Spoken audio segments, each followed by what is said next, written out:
कारण नाही. आता प्रसारमाध्यमातूनच बातम्या तयार होत आहेत, तर प्रसारमाध्यमांनीच त्यांना उत्तर हुडकत बसावं. तर त्याला प्रत्येक बातमीला उत्तर देणं हे मुश्किल आहे.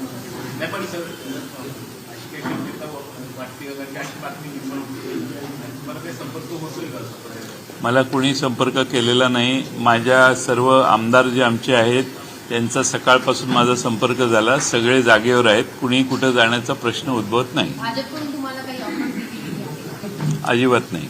सर, एक प्रश्न ज्यावेळेस भाजपमध्ये इतक्या मोठ्या प्रमाणात नेते आयात केले गेले तर मूळ निष्ठावंत भाजपवरती अन्य काही लोक म्हणतात की भाजपच्या त्या लोकांना आरक्षण दिलं जाऊ पाहिजे जेणेकरून त्यांना विधानसभा निवडणूक आहे. आता त्या पक्षातले जे निष्ठावंत आहेत त्यांचा तो प्रश्न आहे. तो ते पक्षाचा त्यांच्या अंतर्गत प्रश्न आहेत. त्याबद्दल ते सगळे सहन करतायत. आता त्याला आज मी त्याच्यावर कशाला भाष्य करू. पण भाजपच्या वरिष्ठ नेत्यांनी काही लोकांना ऑफ रेकॉर्ड असं सांगितलेलं आहे की जयंत पाटील यांची दिल्लीतल्या वरिष्ठांबरोबर बैठक झाली. मी दिल्लीला कधीच गेलेलो नाही अलीकडच्या काळात, त्यामुळे बैठक होण्याचा प्रश्नच उद्भवत नाही. मी आमच्या हायकोर्ट सुप्रीम कोर्टात केस चालू होती, इलेक्शन कमिशनमध्ये केस चालू होती, त्यावेळी मी माझ्या पक्षाचं महाराष्ट्रात काम करत होतो. त्यामुळे मी दिल्लीलाच अलीकडे अनेक महिने, कदाचित त्यापेक्षा जास्त काळ असेल, मी दिल्लीला गेलेलो नाही. त्यामुळे माझी कोणाशी भेट होण्याचा प्रश्न उद्भवलेला नाही. चर्चेमुळे या संदर्भातली गॉसिप आहे की तुमच्या मुलाला लोकसभेचं तिकीट द्यावं या हेतूने अशा स्वरूपाचे दबावतंत्र काही सुरू आहेत का, आणि त्या दृष्टिकोनातनं पुढच्या काळामध्ये काही राजकीय घडामोडी होतील अशी एक चर्चा. तशी माझी कोणाशी चर्चा झालेली नाही. आणि राष्ट्रवादी पवारसाहेबांचा जो पक्ष आहे राष्ट्रवादी काँग्रेस, शरदचंद्र पवार या पक्षाच्या वतीने हातकणंगले किंवा सांगली या ठिकाणी प्रतीक पाटील उभा राहू शकतो का याची चाचपणी आम्ही केली. दोन्हीकडून चांगला प्रतिसाद आहे, पण त्याचा विचार अजून आम्ही कोणी केलेला नाही.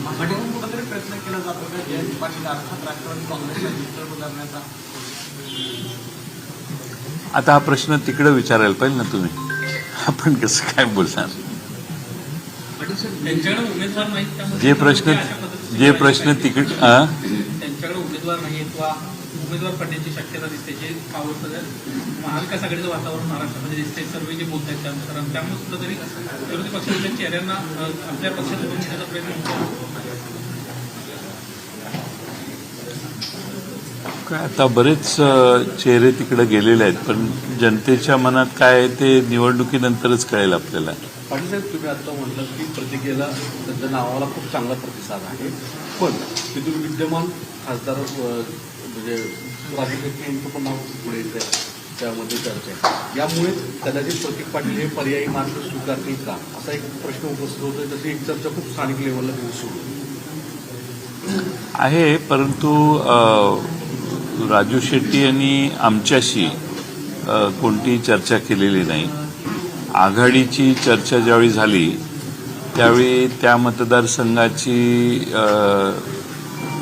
त्या ठिकाणी शिवसेनेने उद्धव ठाकरे साहेबांच्या पक्षाने त्या ठिकाणी आपली काही मतं मांडलेली आहेत. त्यामुळं त्याचा अजून निर्णय झालेला नाही. असं का व्हावं की वारंवार तुमचंच नाव जे आहे ते तुमचं नाव तर 15 दिवस जास्त झाले, 8 दिवसांनी तो तुम्हीच हे शोधून काढलं पाहिजे. ती तेवढं माझं काम तुम्ही करा की का असं होतंय. अशी पण चर्चा आहे की जर तुम्ही महायुतीमध्ये सामील झाला तर तुम्हाला डायरेक्ट मंत्रिपद देखील दिलं, महत्वपूर्ण खातं दिलं. मी 17-18 वर्ष मंत्रिमंडळात काम केलेलं आहे. त्यामुळं ते काही एकमेव प्रलोभन असू शकत नाही ना. लोकसभेच्या जागावाटपासंदर्भातली चर्चा अंतिम झाली आहे. तरीपर्यंत उमेदवारांचं नाव काय. आम्ही काँग्रेस आणि शिवसेना उद्धव ठाकरे गट अशी चर्चा यापूर्वी झाली आहे. बाळासाहेब आंबेडकर साहेबांच्या बरोबर आमच्या 1-2 बैठका झाल्या. त्यांच्याबरोबर चर्चा परत लवकरात लवकर करायचा आमचा प्रयत्न आहे. बऱ्याचशा समन्वय तिन्ही पक्षात झालेला आहे. त्यामुळं मला खात्री आहे की एक 7-8 दिवसात आम्ही काही निष्कर्षापर्यंत येऊ. पण बाळासाहेब आंबेडकर साहेबांशी चर्चा करून त्यांना विश्वासात घेऊन आमचा प्रयत्न राहील की महाराष्ट्रात ही महाविकास आघाडी अधिक व्यापक स्वरूपात लोकांच्या समोर जाईल. राज्य प्रवेशाच्या या चर्चा आहेत एकंदरीत तुमच्या अनुषंगानं किंवा इतरांच्या अनुषंगानं याचा फायदा कोणाला मिळतो एकंदरीत असं वाटतं तुम्हाला? कोण तुमचं नाव बदनाम करतं? मी हे उलटं घेतो. तुम्ही आम्हाला प्रसिद्धी देताय आणि त्यामुळे प्रसारमाध्यमावर माझा राग नाहीये. तुम्ही प्रसिद्धी देता तेवढाच वेळ लोकांच्याशी आमचा संपर्क होतो. त्यामुळं याचं सगळ्याचं श्रेय तुम्हालाच आहे. तुमचं नाव वारंवार चर्चेत येतं या ते मी सांगितलं ना, ताईंना सांगितलं मी, तुम्ही जबाबदारी घ्या आणि हे हुडकून काढा. लोकसभा मतदारसंघाची जागा आपल्याकडून लढवली जाणारी अशी एक माहिती हो मिळते. हो कोण याचे नाही, रावेरच्यासाठी शिवसेना, काँग्रेस आणि राष्ट्रवादी काँग्रेसच्या बैठकीत जी साधक बाधक चर्चा झाली त्यात खडसे साहेब त्या ठिकाणी निवडणूक लढवणार होते. पण त्यांची प्रकृती मधल्या काळात अस्वस्थ असल्यामुळं ती निवडणूक लढवण्यासाठी त्यांनी यापूर्वी असमर्थता व्यक्त पक्षाकडे केलेली आहे. त्यामुळं त्यांना विचारून तिथं पर्याय हुडकण्याचा आमचा प्रयत्न आहे. पण त्याला शिवसेना आणि काँग्रेस पक्षाची अजून मान्यता मिळालेली नाही. आतापर्यंत किती जागेचा महाराष्ट्रात आघाडीत किती जागेच्या बैठकीत चर्चा झालेली आहे आणि किती जागा अजून? सगळ्याच जागांची चर्चा झालेली आहे. सगळ्याच जागांवर मतैक्य होण्याची लगेच शक्यता आहे. फक्त बाळासाहेब आंबेडकरांच्याशी चर्चा करून आम्ही हे पूर्ण त्यांना विश्वासात घेऊन आम्ही फायनली योग्य तो निर्णय घेऊ. सर, पुढील 10-15 दिवसात मोठे राजकीय भूकंप होतील असं सुनील तटकरे म्हणतात. आता हा प्रश्न तुम्ही पुढे विचारला पाहिजे त्यांना. तुम्ही माझ्यावर का अन्याय करताय? असं स्वतःला मी एवढा मोठा समजत नाही की त्यामुळे भूकंप होईल. तुम्ही त्यांनाच पुढचा प्रश्न विचारायला पाहिजे की भूकंपात कोण कोण गाडले जाणार आहेत. सवाल ये है कि महाविकास की ओर से लगातार ये जो प्रस्तुति तैयार किया जा रहा है कि कई लोग हैं जो महाविकास आघाड़ी के बड़े नेता, आपका नाम उस पर हमेशा आगे आता है कि आप कभी भी बीजेपी ज्वाइन कर सकते हैं. क्या जब कई साल जो रह चुके हैं कांग्रेस में, अशोक चौहान का नाम लेंगे, जब वो अपनी निष्ठा बदलते हैं और पार्टी लाइन छोड़ दी कहीं और पार्टी में जाते हैं, तो इसलिए सारी चीजें शुरू होती है? देखो, मेरे साथ किसी भाजपा का नेता का, अभी पहले जो सवाल पूछे उसका ब्रीफ मैं आपको कर रहा हूँ, यानी ब्रीफ उत्तर दे रहा हूँ. मेरे से किसी भाजपा का नेता ने संपर्क नहीं किया, ना मैंने किसी से संपर्क किया, और इसमें कोई बात किसी से हुई नहीं है. मुझे ताज्जुब लगता है कि बार बार ऐसे न्यूज़ आने का कारण क्या है. और हमारी राष्ट्रवादी कांग्रेस पार्टी शरद पवार साहब के नेतृत्व में जो काम करी है, वो महाराष्ट्र प्रदेश में जो काम हो रहा है, हमारी पार्टी टूट गई है, कुछ लोग हमारे से चले गए हैं, फिर भी हमारी पार्टी फिर एक बार महाराष्ट्र में जो नौजवान हैं उनको साथ में लेके उभर के सामने आ रही है. और हमारा प्रयास ये रहेगा कि आने वाले लोकसभा में हमारा परफॉर्मेंस और अच्छा हो. लोकसभा के परफॉर्मेंस को आप बेहतर करना चाहते हैं. बात अभी आती है लोकसभा सीट की. क्या सारी वो 48 सीटों पर बातचीत हो चुकी है आपकी? आप एक कंसेंसस पे आके बने हैं कि बाळासाहेब अम्बेडकर को भी आपको कहीं ना कहीं एडजस्ट करना है? काफ़ी जगह कंसेंसस हुआ है ऐसा मैं कहूँगा, लेकिन बाला साहेब आंबेडकर साहब से बातचीत होने के बाद कुछ निर्णय हमें आगे पीछे करने पड़ेंगे, इसलिए हमने वो निर्णय नहीं लिए. हम उनके साथ बैठेंगे और अंतिम निर्णय पे आ जाएंगे और बाद में हम इसका ऐलान करेंगे. मुंबई को लेकर खासकर हम असमंजस की स्थिति दिखती है. कई बार कांग्रेस जो दावे करती है कोई सीट चाहिए, आप मुंबई के बारे में कुछ इंश्योर नहीं कर पा रहे, कुछ तय नहीं कर पा रहे. मुंबई के बारे में कांग्रेस, शिवसेना और हमारी 2-3 बार बात हुई है, और मुझे लगता है कि और एक जब मीटिंग हो जाएगी तब वो साफ हो जाएगी. क्लियर हो जाएगी. पुण्यात एक घटना घडली ज्यात एका टोळी करून गाडी वगैरे जाळण्यात आली. तसंच एका महिलेला देखील पेट्रोल टाकून जाळण्याचा प्रयत्न करण्यात आला. अशी घटना पुण्यामध्ये घडली. कशा प्रकारे? नाही, मला माहीत नाही नक्की कारण काय, कशामुळं घडली त्याची माहिती दुपारपर्यंत मी घेईन आणि मग संध्याकाळी मी माझी प्रतिक्रिया देईन. नवीन जे नाव मिळालेलं आहे ते कायमस्वरूपी किंवा निवडणुकीपर्यंत अशी मागणी जी आहे ती करण्यात आली. आज थोड्या वेळाने सुनावणी झाली आहे, तर त्यावर बघू ना आता काय कोर्टाकडून काय उत्तर येतंय ते बघू आपण. पण आपल्याकडे चिन्ह आणि ते नाव जे आहे ते किमान लोकसभेच्या निवडणुकीपर्यंत कायम ठेवलं जावं.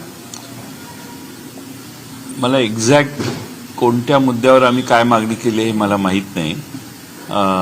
आमची मूळ भूमिका आहे की आमचा पक्ष आमच्यावर राहावा. आज कोर्टासमोर वकिलांचे कोणते मुद्दे मांडले जाणार त्याच्याबद्दल मला आत्ता कल्पना नाही.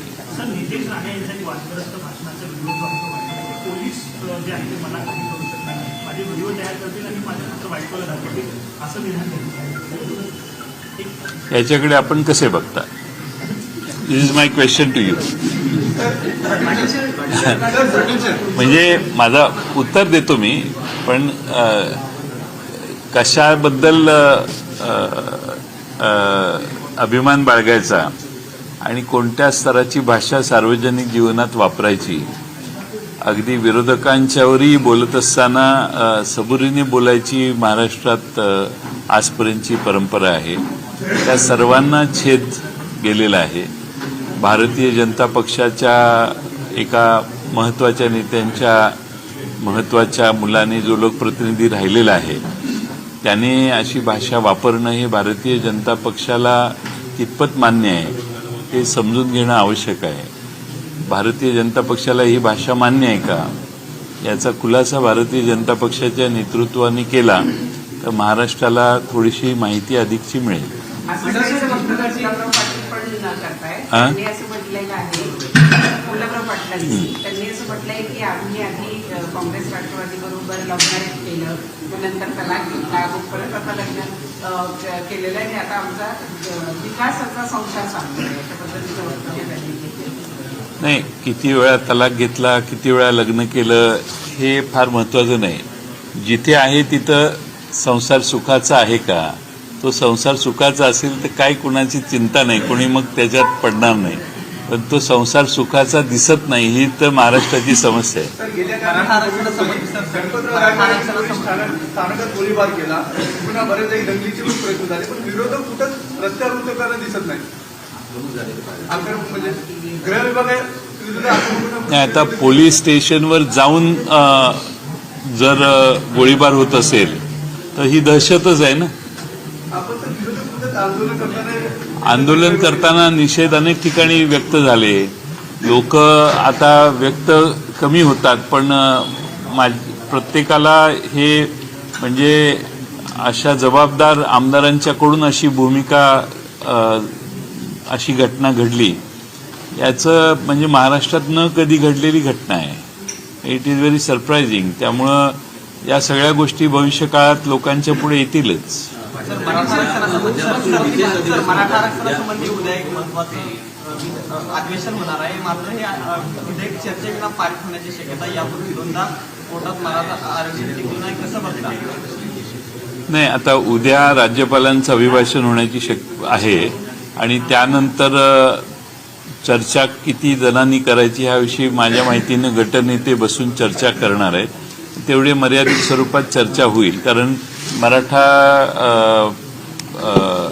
आरक्षणाबाबतीत सभागृहातल्या प्रत्येक सदस्याला बोलायची इच्छा असेल, पण पक्षाने आपली भूमिका मांडण्यासाठी या प्रत्येक पक्षाच्या वतीने एक दोन अशी काही संधी काहीतरी चर्चा होईल उद्या. तेवढ्या मर्यादित चर्चा होऊन निर्णय होईल. चर्चेपेक्षा मराठा समाजाच्या ते जे बिल मांडलं जाईल किंवा जे काही ठराव मांडला जाईल त्याच्या संबंधात सर्व पक्ष कमी वेळेत जास्ती भूमिका मांडू शकतील असं मला वाटतंय. काळामध्ये सुद्धा विशेष अधिवेशन बोलून मराठा समाज आरक्षण दिलं होतं, पण ते सुप्रीम कोर्टात टिकलं नाही. तुम्हाला वाटतं का हे पण सुप्रीम कोर्टात टिकवून आरक्षण? उद्या बोलेन मी त्याच्यावर सभागृहात. लोकसभा सीट शेयरिंग को लेकर खासकर बात है, कहाँ अब लग रहा है कि पेच फंसा कि वक्त कम है, प्रचार आप लोग को ज्यादा करना है, जिस तरह की पहले ही टूट फिट पार्टी में पहले एक जमाना था कि दो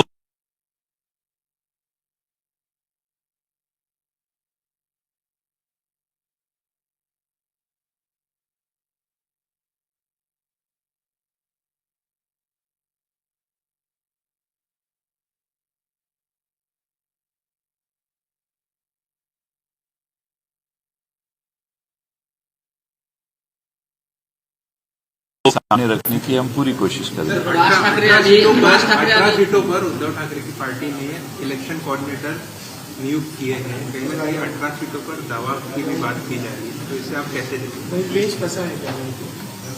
कोई पेच वगैरह नहीं है, पेच नहीं है, और मुझे नहीं लगता इसमें कुछ पेच है। तर राज ठाकरे यांनी आशिष शेलार यांची भेट झाली, युती होण्याची शक्यतेची चर्चा आहे, तर त्यांची युती झाली तर आगामी काळात निवडणुकीमध्ये त्याचा फटका पडू शकतो. आमची आघाडी आधी आम्ही करतो, मग दुसऱ्यांच्या युतीवर बोलू आम्ही. आधी आमची आघाडी व्यवस्थित होऊ दे, दुसऱ्यांच्या युतीवर आत्ता कॉमेंट करण्यात काय अर्थ. आमची आघाडी सगळ्यांना मिळून एकत्रित झाली की मग दुसऱ्यांच्यावर भाष्य करायला आपण